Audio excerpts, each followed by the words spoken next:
proud of the conversations you're having. What the hell inspired you to do this? I started HRT about a year and a half ago. It was me and my friend at the time, the first trans friend I've ever had. Yeah. And I had never spoken to another trans person ever. Wow. I was 7 years into my transition and I had never spoken a single word to another trans person, which is a crime. That's why, like, your podcast is so important. And I love the fact that there are so many more trans podcasters out there. Only us can tell our stories and our experiences. The most important part is coming together. It can show the world that we're not just pronouns and respect me and blah, blah, blah. This is the Transparency Podcast Show. Welcome to the Transparency Podcast. We have a very special episode and the first time we've ever done this. We're actually calling all the way on the East Coast right now to a trans guy who's got a podcast, and he's blown up on TikTok. I mean, we love it. How freaking cool is this? Cody, how you doing today, bro? Oh, hi. It's so nice to be here. Yay. Thank you for having me. Yes. Great. Dude, I gotta tell you, you popped up on my FYP because like we post stuff with our podcast, and I think like the algorithm kind of saw similar like conversations and crossover. I mean, it's two trans guys with a podcast. Of course, they're going to notice like, hey, what's going on? Let's mash them together.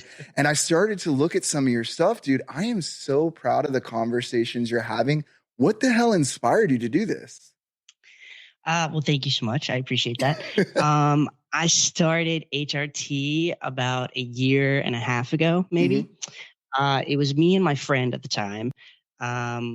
And it was the first time, actually, that friend was the first friend I've ever had. Not the first friend I've ever had, the first trans friend I've ever had. Yeah. And I had never spoken to another trans person ever. Wow. I was 7 years into my transition and I had never spoken a single word to another trans person, which is a crime. But yeah, I had finally opened up to somebody else who was trans, and I realized how important that is to somebody's transition. And so I came to him with the idea. You know, we started it, we built the whole studio, whatever. We got 10 episodes in and then we stopped being friends. But the intent was still there, and I got to take HRT in the direction I wanted to. I think when I see trans influencers sometimes, I think it's very much like, here's my platform. This is all about me. Here's how I started hormones. Here's how I came out. Look at me. Where with HRT, I think I wanted to turn it more into like how do I word it? Like, here's my platform. Let me open the doors and let everybody else kind of talk and find each other and tell their coming out stories. So I had guests on, I interviewed them. I would like to hear their coming out story. I asked them about what they're passionate about when it comes to the trans community. And then we kind of sit in front of the camera and just get angry together. And yeah, that's pretty much what it is. Yes. I love it. We're here for it. We're totally here for Right. it. Now, speaking of podcasts, since you have this wonderful hit podcast, you know, transmasculine representation is so important, especially transmasculine podcasts. So can you talk to us a little bit about the importance of that for our transmasculine community? Yeah, for sure. Like I said, when I see people on the internet, it's very much like, here's how I did it. And I think that's great. I do. I think it's important, you know, to educate people and show what it looks like. But I think the most important part is coming together and realizing that it's not a competition, if that makes sense. Yeah. Like, I know that like when see why I wanted him on? Do you see? I've watched his episodes. It's very much like we give sound effects. Dude, you're like the East Coast version of what we're doing right now. Like, it's cool that it's happening like simultaneously. My next question is like, so this happened like 2-3 years ago is kind of when you really started formulating this, or? Because that's when it happened for us, dude. I feel like there was some sort of like download we both got at the same time. Because it's so crazy you mentioned that, because that's the pillar of like when I told Blossom when I wanted to create this show is I kind of get pissed at the way some influencers have used their privilege when it's like you have all of this access and all this attention. And it's like, what are you doing with it? Yeah, you're lining your pockets. But I mean, if you're not really pushing something forward, you're going to be the flavor of the month. You're going to be gone pretty quickly. You're not going to have great investments. And then you didn't use that moment when you could have furthered other things. And you might end up a has-been. You know what I mean? Like there's a lot of different situations for folks. And it's like, I've been in this new thing now, because like I've been an activist my whole life, dude. And like as Blossom knows, and she's been yelling at me for years, I need to get it on camera. I need to be a content creator. Yes. I need to do those things because like I'm like a traditional activist. Like I was very like, nah, dude, I don't need the credit. I just want to do the work. I want to get it out there. But telling these stories and telling even like realizing my own story wasn't told, it kind of brought me into this like, but everybody else's story is not being told as well.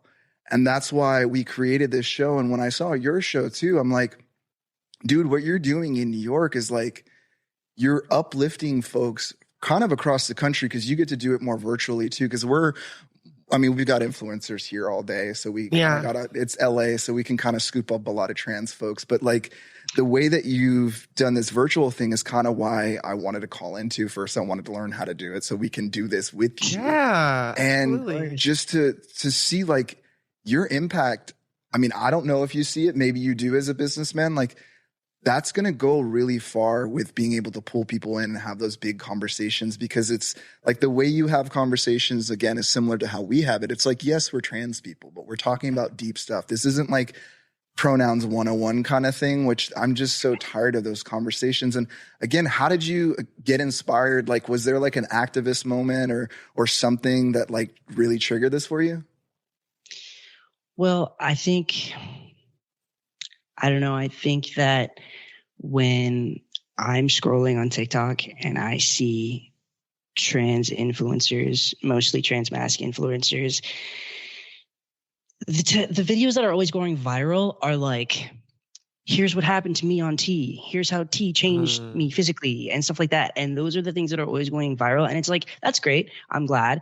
But like also there's so much more to being trans than just what hormones does to your body. Like, I don't know. I think I was watching an episode with, I don't want to butcher his name.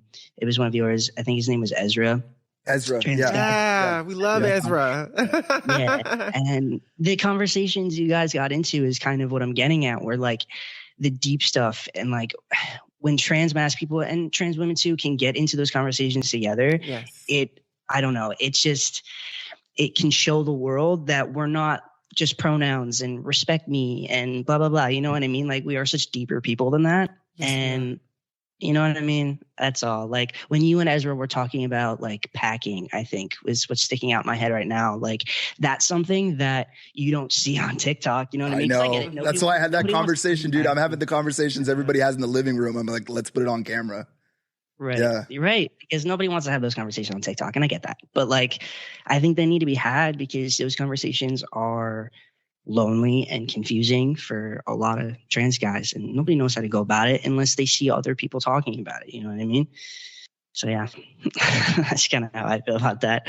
That's awesome. And thanks for watching the episode. I mean, that's what I'm trying to be, is really intentional with, especially, I don't know if you can see my intention that I'm really leaning towards trans-masc, like raising voices. But at the same time, that's why I'm really intentional about having Blossom on, because Black trans women have really paved the way. And even, Blossom's been an ally for me. I've been an ally for her. Like an accomplice. Yeah, accomplice. Let me get it right. You're right. Because I'm willing to get arrested. You're right.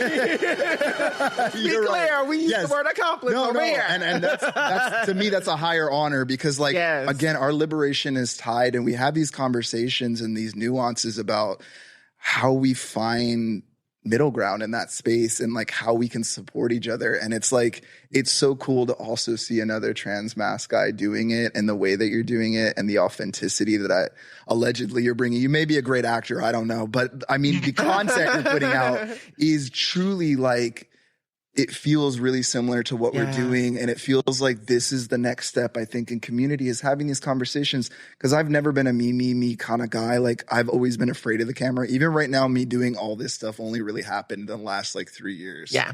And it's like, but it's important because these conversations really drive forward. And some of the guests that you have on there, you had a conversation again about Buck Angel, and we can totally get into that. And I can talk about that one for days. You know, and that whole conversation. Sorry, I hit you by mistake. But there you go. 2 hours later, boom. Oh my God. I love our freaking buttons. Dude, we have so many gadgets here, like we don't even know how to do with it. That's There's why 20 we were buttons like, right there. Literally. I think the most interesting part is watching you guys trying to figure out the buttons. yeah, it's literally like it's just part of it. One day we'll be professionals. No, and it's funny that you bring up Buck Angel because again, you know, this is an opinionated show, allegedly, or whatnot. And you were talking about, you know, the things that go viral when we talk about transmasculine people. But, you know, sometimes people like Buck Angel go viral for the most stupidest things. And so I'm just really curious to know your thoughts about that. And what are you trying to steer away from that people like Buck implement into their content? Right. So my opinion... Yeah, let's go. Solomon is shaking his head like, girl, if you don't leave that button alone. Please leave those buttons alone. He's like deprogramming it right now as we speak.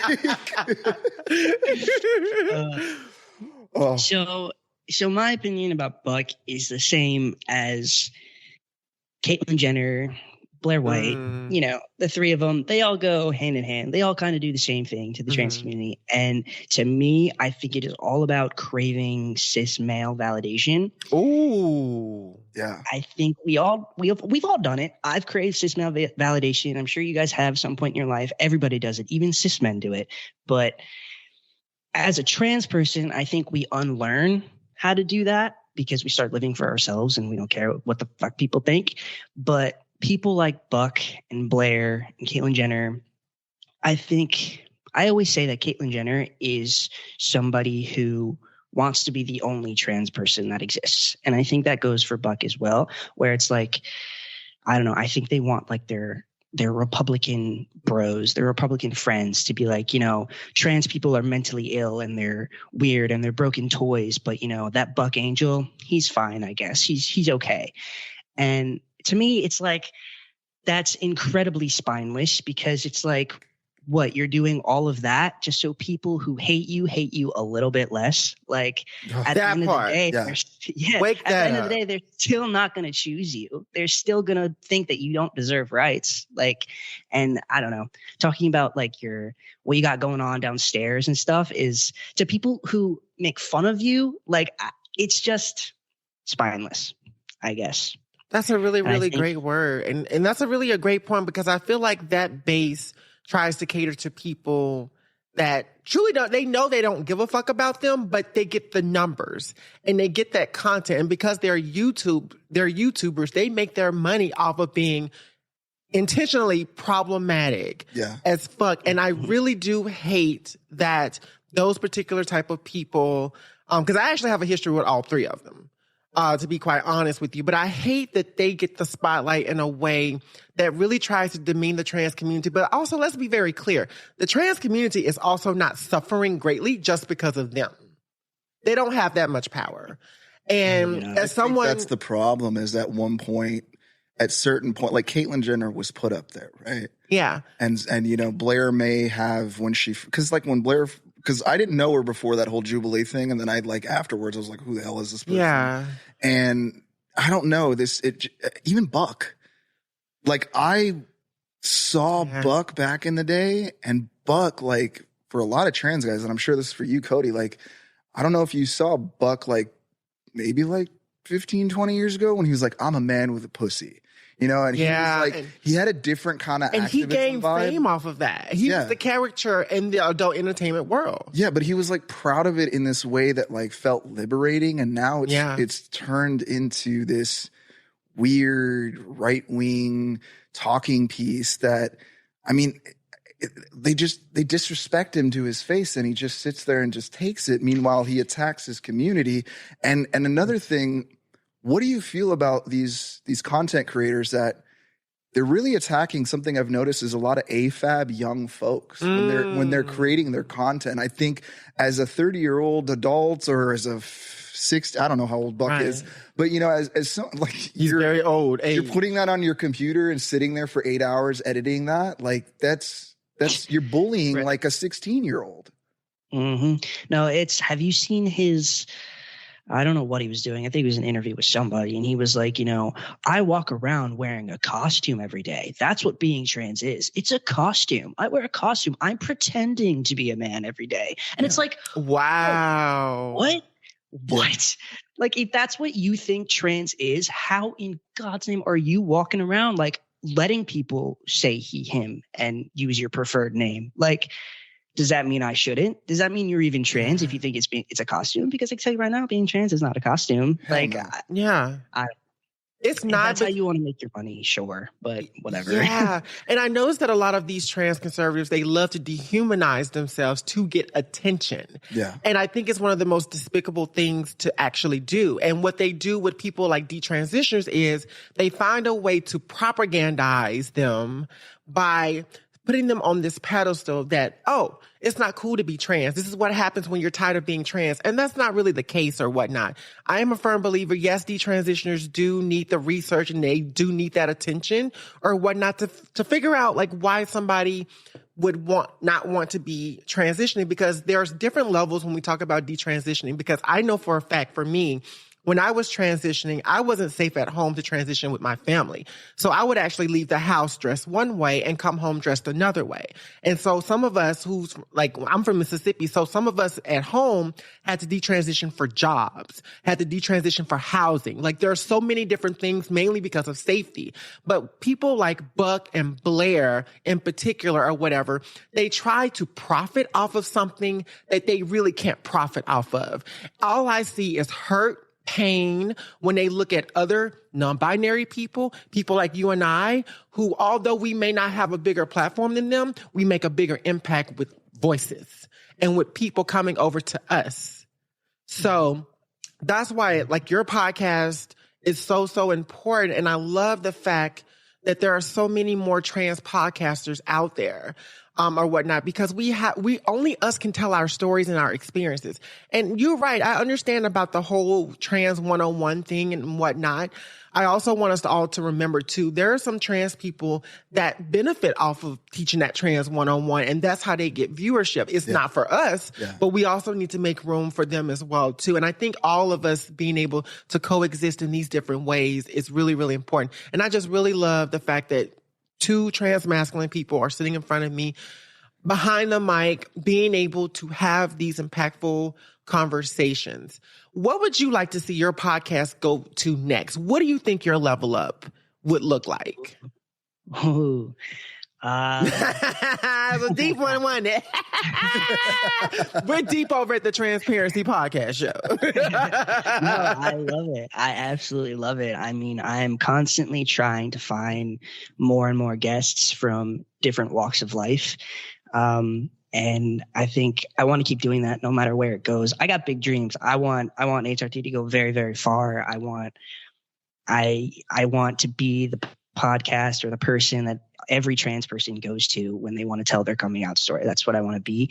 And and I think with that, I think I could do a lot when it comes to Buck and Blair and all these people who are making money off of hating their own community. And another thing about that is like how I'm the type of person who can put something on the internet and get mass amounts of hate from all the transphobes in the world and be fine. I could be totally okay with that. But when if the trans community came for me, oh my God, I would respectfully log off and you'd never see me again. Yeah. Like, I don't know how these people rest their head on their pillows every night, knowing that people who came from the same place they did, who shared the same struggles, hate them. Like, that's just beyond me. And that is just something I never want to be. That will never be HRT. I can tell you that. Yeah. Well, another issue that seems to come up is like the non-binary issue, and there's this pressure to, and it's definitely a conservative talking point. It seems it's kind of bled into our own communities. And I see this from folks that it's shocking sometimes to hear that they don't consider non-binary folks a part of the umbrella. I mean, there are non-binary folks that don't identify under the umbrella, but it's like you're not even giving folks the room. And then simultaneously, those same folks are saying, well, I don't believe in giving trans care to kids. But then also at the same time, there's that third layer of, well, you got to be passable to go in the bathroom. So it's like damned if you do, damned if you don't, hard rock, hard place. There's no place for any of these folks to actually go within their ideology. It's like everything always cancels itself out. And I mean, how do you feel when you see that stuff? Like, what does that do to you? Because I mean, it makes me angry, and it's part of the reason why I wanted to have these conversations on the podcast, is to just have those conversations out there. Of course, yeah. I mean, non-binary people deserve a right to be here just as much as the three of us do. You know what I mean? And for another trans person to invalidate somebody's gender is beyond me, because we know more than anybody what it's like to be misunderstood, what it's like to not fit in, to be confused. Like, we get it more than anybody. And to push somebody else out of the community, it's like, you know, when people, you know, that feeling when someone's being transphobic to you, and it's like, why do you care? Like, why do you care so much? It's not your body. It has nothing to do with you. Like, it's just like every transgender person knows that. So for a trans person to say that to another one is just crazy to me, because it's like we are all just here trying to be happy. Like, I don't know. And the bigger the trans community gets, the more rights we will have, the more we will be seen. Why would you want to not have that? Like, and I think Blair's, just using her as an example, but there's many people who think like her, their rebuttal to that, oh, it's because I don't want my community to look a certain way. And it's like, in what way? We're not a monolith, dude. We're not a monolith. Yeah. No. And it does include race too, which a lot of people who watch like that trans debate or whatever, like, why are you bringing up race or whatever like that? And it's so funny because I still deal with comments from the Jubilee video. Like, Jubilee posted a new video and I commented, and some black queer person or whatever that follows me on Instagram, I don't know why, was just talking about, oh, Blair ate y'all up or whatever like that. No, did you actually go fact check a lot of what I said? Because a lot of what I said is actually proven. Yeah. And I think what the other side was just talking about was rubbish jubbish. I say that trans liberals annihilated trans conservatives 100% in that debate. And y'all that follow this podcast and y'all that follow us or whatever that disagree, oh, well, you can have several seats in the back where you belong. And that's that. But, you know, I pray for them, and I'm going to be humble when it comes to people like Blair and Buck, because, you know, they're still trans people. Yeah. Despite their harmful ways, because I felt like Blair really did try to harm my safety with her lies and everything like that. And I can boldly say it and prove it.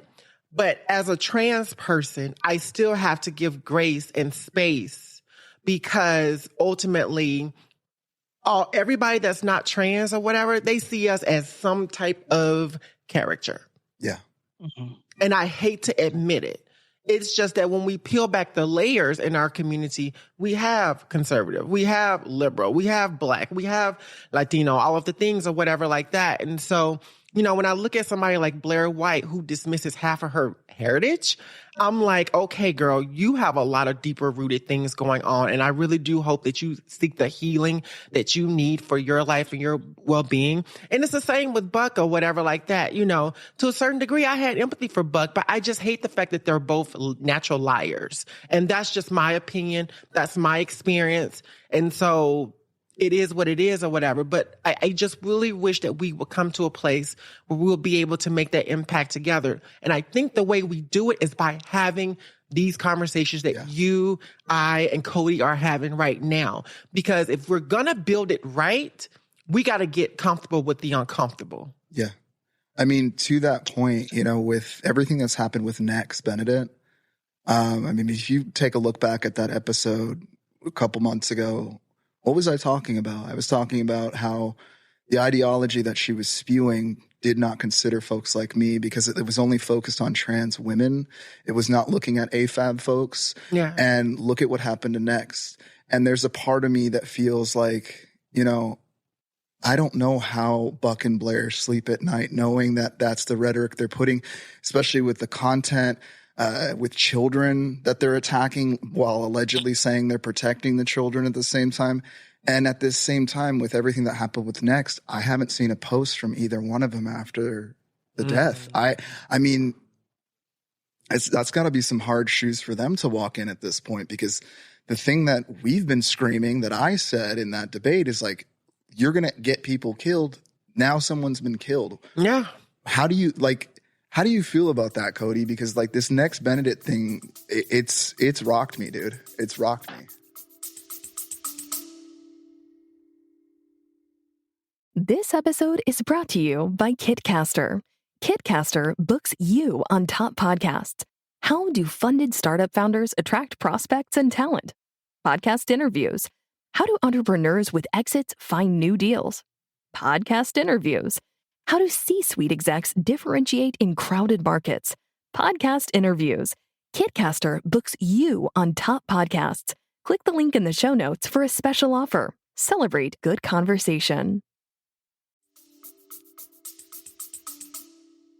I said something in the beginning of my episode that is coming out tomorrow.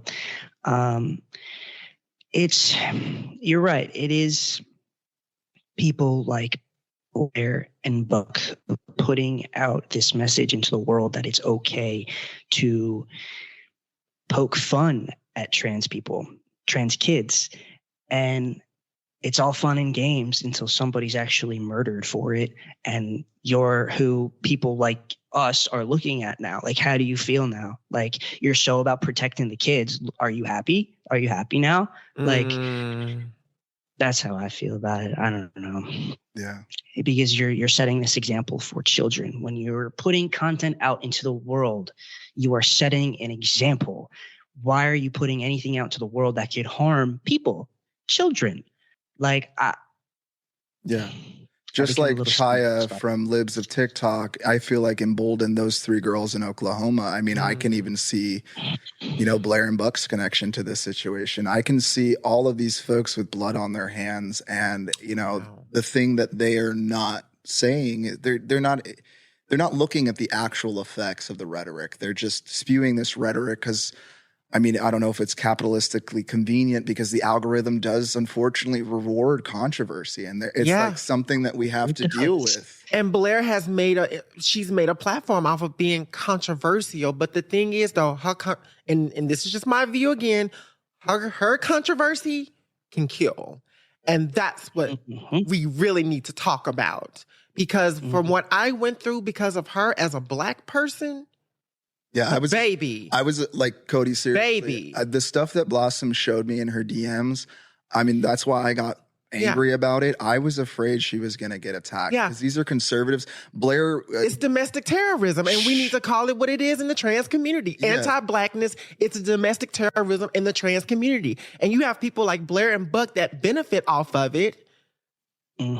And it's just like, and walk away with no consequences as well. It feels like it's like they're in their silo because they've created whatever, you know, monopoly pocket that they've created. But it's like there's bodies everywhere. There's casualties everywhere, dude.